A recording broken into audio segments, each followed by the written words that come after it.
Da ist Captain Jake Morrison, Raumdrucker par excellence, der gerade erlebt, was Fluglehrer höflich als ungeplanten planetaren Kontakt bezeichnen. Sein Frachter, die Rusty Bolt, hatte sich soeben auf der Oberfläche von KET Prime vorgestellt, mit ungefähr der dreifachen Geschwindigkeit des empfohlenen Landewerts. Die gute Nachricht, er lebte. Die schlechte, sein Schiff sah jetzt aus wie moderne Kunst. Leider nicht die gute Sorte. Jake kroch aus den Trümmern, klopfte sich Schrottstücke vom Overall und prüfte Arme und Beine. Alles schien noch dort, wo es hingehörte. Er zog einen Streifen terranisches Beef Jerky hervor, nichts sagt Crash überlebt sowie verarbeitetes Fleisch, und sah sich in seiner vorläufigen neuen Heimat um. Da begann der Boden zu sprechen. Bei den heiligen Kristallen von Vorak erklang eine Stimme unter seinen Füßen. Ein weiteres Himmelsmetall ist aus der Leere gefallen. Jake starrte auf das, was er für normalen Dreck gehalten hatte, offenbar eine getarnte Luke. Interessant. Er klopfte mit der Stiefelsohle dagegen. Hallo da unten. Mein Name ist Jake Morrison und ich scheine in eure Nachbarschaft gekracht zu sein. Entschuldigt die Unannehmlichkeiten. Eine Reihe hektischer Klicklaute erklang, gefolgt von aufgeregtem Flüstern wie eine Sprache, die von nervösen Bibliothekaren entworfen worden war. Schließlich öffnete sich die Luke einen Spalt, und 3 Aliens lugten heraus, die aussahen, als hätte jemand eine Gottesanbeterin mit einem Philosophieprofessor gekreuzt. Das vorderste Wesen, in einem Gewand, das verdächtig an einen luxuriösen Bademantel erinnerte, musterte Jake mit 4 besorgten Augen. Sei gegrüßt, Oberflächenbewohner, sagte es in dem Tonfall, mit dem man sonst eine Trauerfeier eröffnet. Ich bin Zephyr, erster Hüter des verborgenen Heiligtums. Ihr müsst sofort hinabkommen, bevor die Todesperscher eure Präsenz bemerken. Jake kaute auf seinem Jerky und blinzelte. Todesperscher? Klingt ungemütlich. Sind das sowas wie Weltraumpolizisten? Weil, ich hab vielleicht ein paar unbezahlte Parktickets offen. Der zweite, ein hibbeliges Exemplar mit einem Werkzeuggürtel aus Licht, vibrierte vor Nervosität. Keine Vollstrecker. Oberflächenbewohner, Apex-Prädatoren. 30 Fuß hohe Killermaschinen mit Säurespeichel und Rudelintelligenz. Ich bin PIP, Chefingenieur von Cowering Technologies. Und statistisch betrachtet haben Sie ungefähr 4 Minuten, bevor Sie den Absturz untersuchen. Der dritte, breitschultriger und zerfurcht von alten Narben, nickte nur düster. Ich bin Flux, ehemals Oberflächenwächter, heute Berufspessimist. Glauben Sie mir, Fremder, Sie sind bereits tot. Wir sind alle tot. Dies hier ist bloß der Warteraum. Jake ließ seinen Blick über die Landschaft schweifen, sanfte Hügel, violette Schirmbäume, angenehmes Sonnenlicht, keine Spur von 30 Fuß großen Mordechsen. Aha. Und ihr versteckt euch seit, wie lange da unten? 537 Jahre, 2 Monate und 16 Tage, antwortete PIP sofort. Nicht, dass jemand mitzählen würde. Über 5 Jahrhunderte, Jake ziff leise.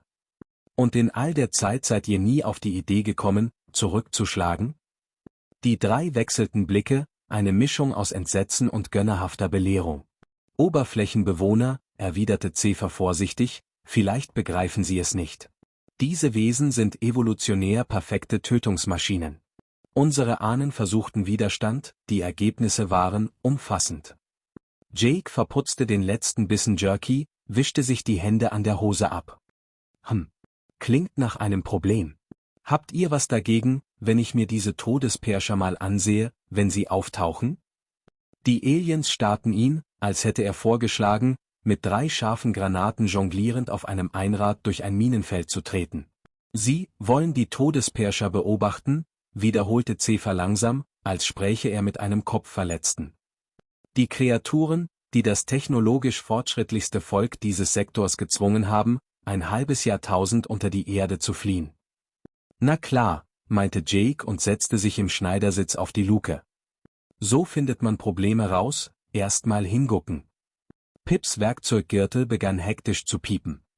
Oberflächenbewohner, sie begreifen das Ausmaß dieser Bedrohung nicht. Todesperscher verfügen über adaptive Tarnung, EMP-Organe, Säurespeichel, der unsere stärksten Legierungen zersetzt. Ihre Rudeltaktik gleicht militärischen Netzwerken, ihre Klauen durchschlagen meterdicke Stahlbarrieren. Und sie sind schlau, ergänzte Flux düster. Schlau genug, unsere Muster zu lernen. Schlau genug, Hinterhalte zu legen. Schlau genug, genau dann zuzuschlagen, wenn wir am verwundbarsten sind. Sie spielen mit uns, seit Jahrhunderten, und holen sich jeden, der dumm genug ist, an die Oberfläche zu gehen. Wie sie. Jake nickte nachdenklich. Aha. Also groß, gemein, clever, Rudeljäger, eingebautes Waffenarsenal. Verstanden. Was ist Ihr Jagdmuster? Gruppen von 3 bis 7? Meistens, räumte Zephyr widerstrebend ein. Üblicherweise bei Morgendämmerung oder Dämmerung, doch sie passen sich an jede Beutenspur an. Sie orten Hitze, elektromagnetische Impulse, Bewegungsprofile über weite Distanzen. Also habt ihr beschlossen, euch einzugraben. Unser strategischer Rückzug bedeutete Überleben, korrigierte Zephyr mit beleidigter Würde. Wir errichteten die fortschrittlichste Untergrundzivilisation des bekannten Raums, klimatisierte Wohnräume, Fusionsenergie, Quantencomputing, Hydroponikfarmen für Millionen. Jake nickte anerkennend. Beeindruckend. Und wie sieht es mit Immobilienpreisen oben aus? Komplett von Apex-Prädatoren dominiert, jammerte PIP. Jake streckte sich, sah wieder auf die friedliche Landschaft, den See in der Ferne. Also all diese Technik, und ihr lebt wie Maulwürfe wegen ein paar übergroßer Echsen. Übergroße Echsen, die Barrieren zerreißen wie Papier, erinnerte Flux. Jake zog die Stirn kraus. Und wie viele Todesperscher gibt's überhaupt? Schätzungsweise 800 bis 1200 planetenweit, meldete PIP. Sie achten auf Territorien, bilden aber Superpacks bei Bedrohung.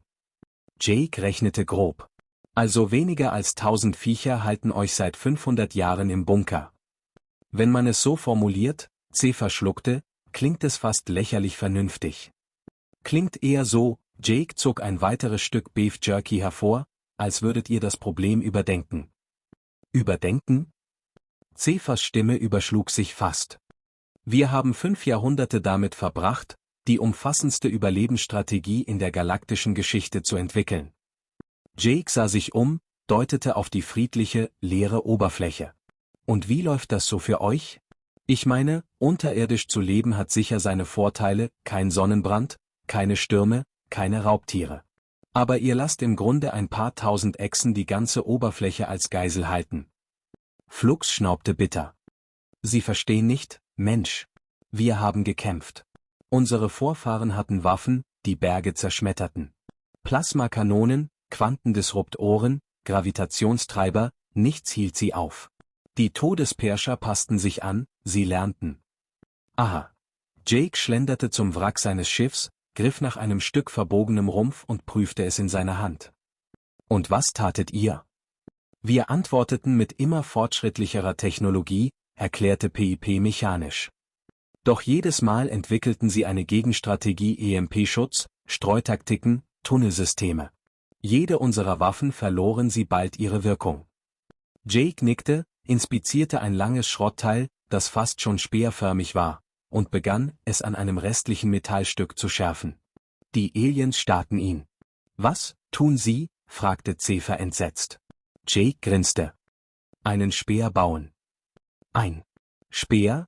Pipste PIP ungläubig. Ja, wisst ihr schon, ein spitzer Stock. Steinzeittechnologie. Funktioniert aber überraschend oft. Die Aliens wechselten ungläubige Blicke. Pips Werkzeuggürtel piepte ununterbrochen. Oberflächenbewohner, begann Zephyr vorsichtig, vielleicht hat der Aufprall ihre kognitiven Funktionen beeinträchtigt. Sie wollen primitive Waffen gegen Apex-Räuber einsetzen, die unsere modernste Technologie überlistet haben? Jake prüfte die Spitze mit dem Daumen. Ein Blutstropfen perlte hervor. Perfekt, er sah PIP an. Sag mal, Ingenieur, welche Zugfestigkeit hat dieses Hüllmaterial? Überrumpelt antwortete PIP, ungefähr 47,000 Pfund pro Quadratzoll, aber wieso ist das wichtig? Jake zuckte die Schultern. Und wie schnell sind diese Todesperscher? Sprintgeschwindigkeit 100 Stundenkilometer, Dauerjagd 60, ratterte PIP. Und ihre Haut? Flux grunzte, hält Plasmabeschuss stand. Jake nickte zufrieden und begann, einen zweiten Speer zurechtzufeilen. Gut. Dann habt ihr jahrhundertelang immer weiter aufgerüstet, und sie wurden schlauer. Klassisches Wettrüsten. Aber, ich wette, keiner hat je versucht, einen schlicht mit einem Stock umzubringen. Weil das, Cephas japste, Wahnsinn wäre. Jake grinste nur. Genau. Sie haben alles gelernt, um modernster Technik zu begegnen. Doch Evolution erwartet nicht, dass man plötzlich rückwärts geht. PIP schlich näher, sah die wachsende Waffensammlung fassungslos an. Theoretisch, faszinierend. Aber, Sie wollen diese Speere doch nicht tatsächlich einsetzen? Doch, sagte Jake seelenruhig. Und nicht nur das. Ich baue Fallen. Er deutete auf Kabelbündel aus dem kaputten Bordnetz. Schlingen, Fallgruben, Totbäume. Alles altbewährt. Flux schüttelte frustriert den Kopf. Sie wollen Todesperscher mit Stöcken und Schnüren bekämpfen? Und Feuer, ergänzte Jake, während er ein paar trockene, violette Pflanzenreste zusammensammelte. Feuer darf man nicht unterschätzen. Es gibt kaum ein Apex-Tier, das einem Lagerfeuer vertraut. Cephas flüsterte fassungslos, das ist Wahnsinn. Nein, korrigierte Jake, schlug Funken mit seinem Notfallsatz an Feuerstahl, das ist menschlich. Wir sind nicht an die Spitze gelangt, indem wir größere Bunker bauten, sondern indem wir alles andere das Fürchten lehrten. Die Flammen loderten auf, Rauch zog gen Himmel. Die 3 Aliens starrten, als hätte Jake gerade eine Atombombe gezündet. Sie machen sich sichtbar, fiebte PIP. Jep, Jake ließ sich neben das Feuer nieder und begann, weitere Speere zu schnitzen. Nichts lockt einen Jäger so sicher an wie leichte Beute. Die Frage ist nur, helft ihr mir oder hockt ihr in eurem Bunker, während ich euer 500 Jahre altes Problem löse? Es dauerte exakt 27 Minuten, bis Jake Recht behielt. PIP zählte natürlich jede Sekunde. Seine Sensoren meldeten, Bewegung aus Nordwest, 3 Signaturen koordinierte Formation.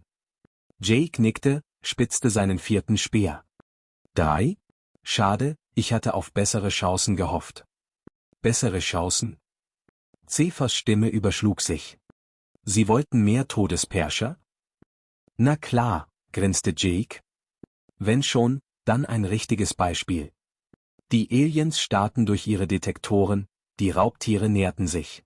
30 Fuß Muskel, Säure, Intelligenz, Tarnung, Koordination, das perfekte Jagdrudel. Für die Kitlari ein Albtraum. Für Jake eine Herausforderung. Schön, murmelte Flux ehrfürchtig, klassische Zangenbewegung. Einer frontal, 2 in der Flanke. Jake erhob sich, griff seinen Speer. Jo, hübsch anzusehen. Aber gleich werden sie überrascht gucken. Das Leittier brach seine Tarnung, keine 50 Meter entfernt. Na wirkte es noch beeindruckender. 4 Augen, Stahlklauen, pulsierende Energiedrüsen, Zähne wie Klingen.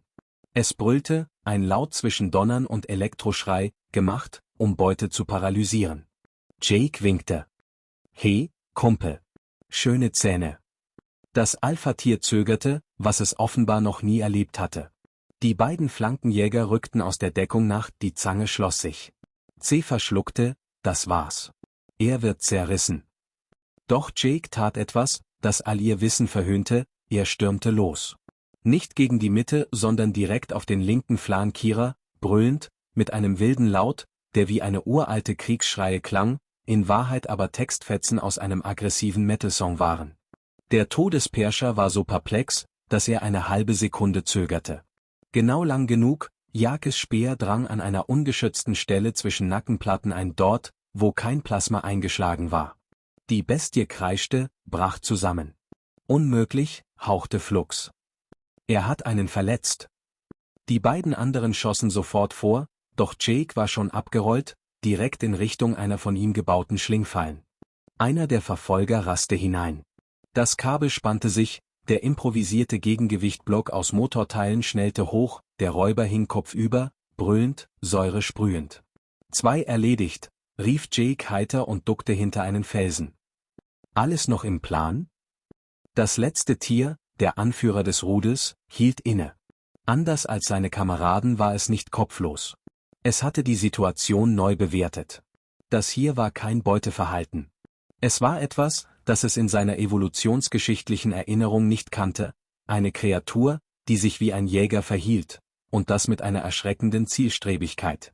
Es passt sich an, berichtete PIP mit leiser Panik. Es wechselt in Stil taktisch. Jake grinste und griff nach einem merkwürdig geformten Stück Metall, das er bereits vorbereitet hatte. Gut, dass ich auch dafür geplant hab. In seiner Hand lag eine primitive Schleuder, darin ein Stück aus dem Reaktor seines Schiffs leicht strahlend, aber vor allem, ein Signal, das die empfindlichen Sinne des Todesspirscher-Anführers sofort registrieren mussten. Jake wirbelte das improvisierte Geschoss herum und ließ los. Das Stück Metall flog in einem Bogen über die Felsformation, offen sichtbar, eindeutig bedrohlich. Instinktiv reagierte der Jäger, seine Tarnung brach für den entscheidenden Augenblick. Genau darauf hatte Jake gewartet. Sein zweiter Speer flog schon im selben Moment. Keine Hightech-Waffe, keine Plasmaexplosion, nur ein perfekt geworfener Wurf, antrainiert von Generationen, die gelernt hatten, dass scharfe Stöcke funktionierten. Das Projektil traf mitten in den Brustkorb. Das Alpha-Tier stolperte, sah ungläubig auf den Speer, dann auf Jake, und sackte krachend zusammen. Stille. Nur das Knistern des Lagerfeuers und das Fauchen des noch Gefangenen, kopfüber baumelnden Todespirschers waren zu hören. Status? Flüsterte Zephyr ins Funkgerät. Jake trat entspannt heran, stieß gegen den reglos daliegenden Koloss und nickte zufrieden. 2 tot, 1 gefangen. Läuft ganz ordentlich, würd ich sagen. Flux starrte fassungslos auf die Sensordaten. Er hat 2 mit Speeren getötet und den 3. mit einem Seil gefangen. In einer halben Stunde. Was wir seit Jahrhunderten nicht konnten. Nicht ganz, korrigierte Jake mit einem leichten Grinsen, als er mit dem Sperrschaft den hängenden Räuber anstupste. Der da lebt noch. Dachte, ihr wollt vielleicht ein Exemplar für die Forschung. Man muss ja auch an die Wissenschaft denken. Es folgten 3 endlose Minuten Schweigen. Die Kitlari unten im Bunker flüsterten und japsten, als könnten sie ihre eigenen Sensoranzeigen nicht glauben. Schließlich meldete sich Zephyr wieder, seine Stimme brüchig, aber voller ungläubiger Faszination. Jake Morrison, Oberflächenmensch, können Sie uns bitte erklären, was genau hier passiert ist? Jake wischte Blut und Schmutz von seiner Waffe und setzte sich an das Feuer. Nichts Besonderes. 2 Apex-Räuber umgelegt, den 3. geschnappt. Ziemlich normaler Dienstag für einen Menschen. Mal? Flux' Stimme überschlug sich förmlich. Sie haben gerade in 30 Minuten geschafft, was unsere ganze Spezies seit 500 Jahren nicht vollbringen konnte. Jake zuckte die Schultern, stocherte in der Glut. Vielleicht solltet ihr dann überlegen, dass ihr's mit der Technik übertrieben habt. Manchmal ist man so sehr damit beschäftigt, größere Waffen zu bauen, dass man vergisst, dass ein spitzer Stock schon reicht. Vorsichtig krochen die Aliens aus ihrer Luke hervor. Zum ersten Mal in ihrem Leben standen sie wirklich gemeinsam an der Oberfläche. Zephyr schlich mit ehrfürchtigem Ausdruck zu den riesigen Kadavern, berührte ungläubig die Wunde. Unglaublich. Die primitive Spitze ist durch ihre Panzerung gedrungen. Keine Energie, kein EM-Signal.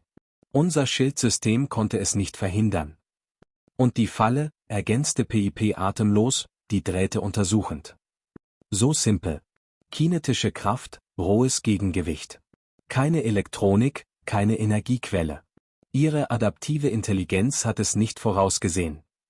Flux starrte auf den lebenden Gefangenen. Seht doch, er kämpft gar nicht mehr. Er sieht uns an. Er versucht zu begreifen, was gerade passiert ist. Zum ersten Mal klang seine Stimme nicht resigniert, sondern fast ehrfürchtig. Jake hörte kaum zu. Er nahm ein Stück Fleisch aus dem erlegten Tier, schnitt es sorgsam ab und spießte es über die Flammen. Evolution ist toll, Jungs. Aber sie kann nur auf das reagieren, was sie erwartet. Wenn man das Unerwartete macht, dann lernt sogar ein Todespirscher, wie es ist, Beute zu sein. Als der Duft von geröstetem Fleisch in die Luft stieg, wich die Furcht aus den Gesichtern der Aliens und wurde von blanker Neugier ersetzt. Für die 3 war es ein heiliger, weltverändernder Augenblick. Das Monster, das ihnen Jahrhunderte Angst eingejagt hatte, diente als Mahlzeit für einen Fremden. Das verändert alles, flüsterte Zephyr. Und Jake nickte, biss von seinem improvisierten Spieß ab und kaute genüsslich. Schmeckt wie Chicken. Ihr wollt auch mal probieren? Die Aliens starrten Jake an, als hätte er gerade die Grundfesten des Universums verändert. Zephyr untersuchte den Kadaver wie ein Hohepriester. Die Eindringtiefe, die primitive Klinge hat die elektromagnetische Panzerung umgangen, weil es kein Signal gab, gegen das sie reagieren konnte. PIP ließ unaufhörlich seine Scanner laufen. Und die kinetische Energie war so brutal direkt, dass die adaptive Rüstung keine Gegenmaßnahmen parat hatte. Millionen Jahre Evolution, optimiert gegen Hightech, überwältigt durch ein Stück Metall. Flux betrachtete den gefesselten Todesperscher, der aufgehört hatte zu zappeln. Er ist nicht mehr nur wütend. Seht ihm in die Augen. Er versucht zu verstehen, was passiert ist. Zum ersten Mal ist er verwirrt. Vielleicht sogar vorsichtig. Jake drehte seelenruhig sein improvisiertes Schaschlik über der Glut. Das ist das Ding mit Evolution. Sie ist großartig, solange es um bekannte Gefahren geht. Aber sie kommt nicht klar, wenn man das Spiel völlig ändert.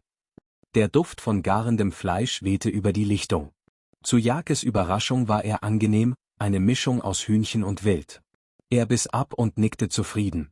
Nicht übel. Schmeckt nach Sieg und Barbecue, und dann, fast beiläufig, wollt ihr probieren? Die drei starrten ihn, als hätte er vorgeschlagen, ihre Götter zu verzehren. Schweigen. Doch in diesem Schweigen lag eine Erkenntnis, die wie ein Beben durch ihr Weltbild lief. Das ändert alles, hauchte Zephyr schließlich. Wenn wir sie jagen können, wenn wir sie essen können, dann sind sie keine unbesiegbaren Dämonen mehr. Sondern Tiere. Apex-Tiere, ja, aber Tiere. Wir könnten die Oberfläche zurückerobern, murmelte Flux, und zum ersten Mal klang er hoffnungsvoll. Unsere Städte wieder errichten. Unter unserem Himmel leben, nicht in Tunneln. PIP fuhr schon wieder mit hektischen Skizzen über sein Part. Wir könnten Speerspitzenmassen produzieren, aus unseren stärksten Legierungen. Fallensysteme entwickeln, verbessert durch unsere Gravitationstechnologie. Organisierte Jagdgruppen. Sogar Domestikationsprogramme für die Jungtiere. Jake deutete mit dem Spieß auf ihn. Ganz ruhig, Einstein. Fangt erstmal mit Jagen an, bevor ihr euch Haustiere anschafft. Der gefangene Todesperscher baumelte still. Seine Augen folgten jeder Bewegung des Trios unfassbar, dass sich die Rollen gerade umgekehrt hatten. Zum ersten Mal in ihrem Leben standen die Ketlari nicht als gehetzte Beute da, sondern als potenzielle Jäger. Eine Frage, warf Flux ein, noch immer den Blick nicht von dem Tier abwendend. Wie wusstest du, dass es funktioniert? Jake zuckte mit den Schultern. Wusste ich nicht. Aber bei uns auf der Erde gibt's einen Spruch: Wenn ein großer Hammer das Problem nicht löst, benutzt man einen noch größeren. Das ist kein Sprichwort, widersprach Zephyr schwach. Sollte aber keins sein, entgegnete Jake kauend. Schaut, ihr habt euch eingeredet, es müsse immer komplizierter Technik bedürfen. Dabei darf man nie die Basics vergessen. Ein Jäger erwartet, dass Beute wegläuft, sich versteckt oder mit vertrauten Waffen zurückschießt. Aber nicht, dass sie mit einem Stock frontal angreift und dabei Heavy Metal schreit. PIP hob den Kopf. Das war also kein uralter Schlachtruf. Jake grinste breit. Kommt drauf an, in wessen Playlist man fragt. Die drei Ketlari fielen in nachdenkliches Schweigen. Unter ihnen lag ein toter Gigant, einer hing kopfüber gefesselt. Und plötzlich lag die jahrhundertelange Finsternis in neuer Reichweite. Der Gedanke, dass ihre Spezies 5 Jahrhunderte in Angst vergeudet hatte, während die Antwort ein spitzer Stock und Feuer gewesen war, hallte lautlos durch den Abend. Zephyr drehte sich schließlich zu Jake. Mensch, ihre Ankunft war vielleicht das Ende unserer Angst. 6 Monate später sah Ket Prime vom Orbit aus wie ein neuer Planet. Dort, wo einst nur Wälder und die Todesperscher geherrscht hatten, glänzten nun die ersten Oberflächenstädte. Zwischen den neuen Siedlungen brannten Lagerfeuer, und von oben betrachtet wirkte alles so friedlich, dass man kaum glauben konnte, dieser Boden sei jahrhundertelang ein Friedhof für Mutige gewesen. Jake stand auf dem Beobachtungsdeck von New Haven, der ersten Ketlari-Stadt an der Oberfläche seit über 500 Jahren. Kinder rannten lachend über die Straßen, jagten Jungtiere, die früher als unbesiegbare Raubmonster galten. Heute nannte man sie Ketlari-Jagdhunde, und einige spielten bereits ausgesprochen gut apportieren. Ich kann immer noch nicht fassen, dass du die Domestikation vorgeschlagen hast, sagte Zephyr, der nun keine Roben mehr, sondern praktische Oberflächenkleidung trug. Sonne hatte seiner Haut einen neuen Schimmer gegeben, etwas, das die Kethlari jahrhundertelang nicht mehr erlebt hatten. Jake grinste. Das war eigentlich PIP. Ich hab nur erwähnt, dass Menschen Wölfe gezähmt haben. PIP tauchte im Untergeschoss auf, beladen mit Ausrüstung.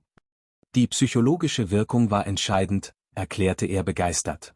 Als die Jungtiere ihr Rudel verloren und wir uns als Alpha-Tiere durchsetzten, war die Bindung unausweichlich. Klassisches Imprinting. Er hob ein Jungtier hoch, das zufrieden wie ein Motorrad schnurrte. Flux führte währenddessen eine Truppe frisch ausgebildeter Jäger zurück.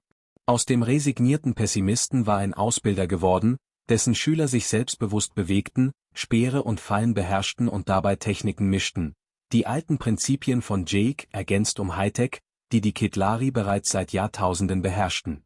Heute haben wir 7 ausgewachsene Todesperscher neutralisiert, berichtete Flux stolz, 3 Jungtiere für das Domestikationsprogramm gesichert und keine Verletzten. Jake nickte anerkennend. Nicht schlecht für ein Volk, das 500 Jahre in Kellern hockte. Wir sind schnelle Lerner, erwiderte Zephyr schmunzelnd. Und tatsächlich war das ganze Prinzip erstaunlich schlicht gewesen. Sie hatten sich jahrhundertelang eingeredet, man könne nur mit noch größeren Waffen gegen das Unmögliche ankommen.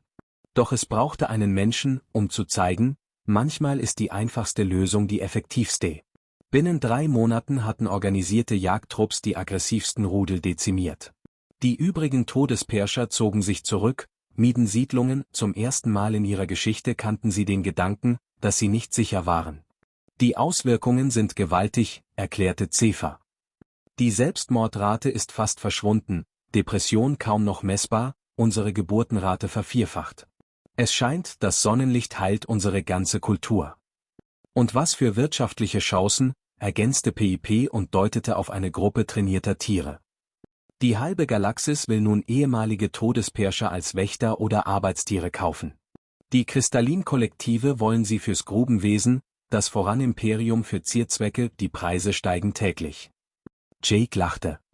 Ich sag's ja, ihr habt hier nicht nur Sicherheit gewonnen, sondern gleich ein Exportschlager. Die Rusty Bolt stand längst fertig repariert im Dock, mit Technik, die ihrerseits jedes menschliche Schiff übertraf. Doch Jake hatte bisher keinen Aufbruch geplant. Dein Schiff ist seit 4 Monaten startklar, erinnerte Zephyr ihn beiläufig. Hab ich bemerkt, gab Jake zurück, während er Kinder beim Speerwerfen beobachtete. Aber ehrlich gesagt, ich hab mich dran gewöhnt. Gutes Essen, spannende Gesellschaft. Und anscheinend bin ich der erste galaktische Kulturkampfberater. Flux lachte rau. Das ist jetzt ein offizieller Beruf? Ist es, seit PIP mir Visitenkarten gemacht hat. Die Sonne ging unter, färbte den Himmel goldlila. In der Ferne begannen weitere Städte zu leuchten, und über den Hügeln züngelten die ersten Lagerfeuer, Symbole der neuen Freiheit. Jake lehnte am Geländer und sah zu, wie Kethlari-Kinder ihren Haustieren Stöcke zum Apportieren warfen. Buddy, das erste gezähmte Alpha-Jungtier, sprang mit eleganter Kraft, packte den Speer und ließ sich brav loben. Zephyr schwieg ehrfürchtig, dann seufzte er, weißt du, das Seltsamste? Wir hätten das alles schon Jahrhunderte vorher tun können. Aber wir haben uns eingeredet, es sei unmöglich. Darum geht's, erwiderte Jake. Manchmal muss wer kommen, der keine Ahnung von euren Regeln hat, und einfach einen spitzen Stock in die Hand nimmt. Stille. Dann lachten sie. Die Kethlari hatten ihr eigenes Motto gefunden, das nun auf Bannern in den Städten wehte. Wenn ein Problem unmöglich erscheint, versuch etwas Dummes in die richtige Richtung. Jake legte den Kopf zurück, betrachtete die Sterne über einem befreiten Planeten und kaute an einem Streifen Todesperscher Jerky. Also, sagte er grinsend, habt ihr Lust auf einen Roadtrip? Hab gehört, in den Nachbarsystemen haben ein paar Völker Ärger mit Lokalwaffe, Wildlife. Zephyr hob eine Augenbraue. Ein Roadtrip? Jake zwinkerte. Na klar. Ihr habt die Speere, die Fallen, die Feuer. Ich hab Zeit. Lasst uns der Galaxis beibringen, dass man nicht schlauer sein muss, nur dümmer. Aber in die richtige Richtung. Im Hintergrund loderten die Feuer, und was einmal Furcht symbolisierte, war nun Hoffnung geworden.